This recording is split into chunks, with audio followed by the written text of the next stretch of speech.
స్వచ్ఛమైన మానేపల్లి బంగారమే. తరతరాలుగా తరగని స్వర్ణ బంధాలు మన మానేపల్లి జ్యువెలర్స్. అందరికీ నమస్కారం.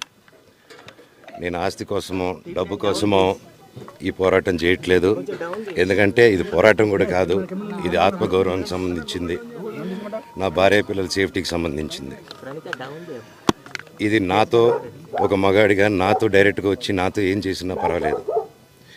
నా భార్య పేరు ఇంక్లూడ్ చేయడం, నన్ను తొక్కేదానికి, నా 7 నెలల పాపని ఇంక్లూడ్ చేయడం, నా బిడ్డల ఇంట్లో ఉండగానే అలా బిహేవ్ చేయడం కరెక్ట్ కాదు. ఈరోజు పోలీస్ దగ్గరికి నేను వెళ్ళి ప్రొటెక్షన్ అడిగాను. నేను మొన్న వచ్చి అడిగినప్పుడు మీకు అన్ని ఎవిడెన్స్లు ఇస్తాను. ఎస్ఐ గారు ఇక్కడి నుంచి వచ్చి నేను ఇస్తాను సార్ ప్రొటెక్షన్ చూపించాను. బౌన్సర్లు అందరూ అక్కడ దాక్కున్నారని చూపించాను.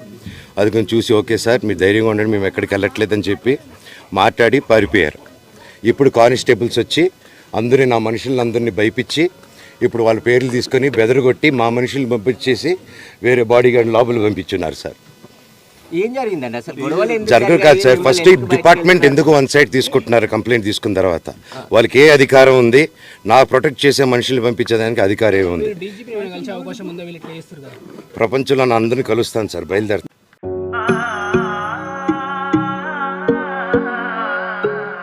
మనసైన మేని ఛాయ బంగారమే.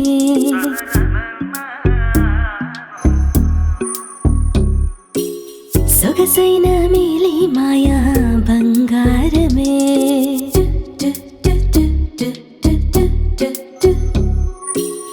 అనుబంధాల హారం బంగారమే. అనురాగాల తీరం బంగారమే. నవ్యమైన నాణ్యమైన స్వచ్ఛమైన మానేపల్లి బంగారమే. తరతరాలుగా తరగని స్వర్ణ బంధాలు మన మానేపల్లి జ్యువెలర్స్.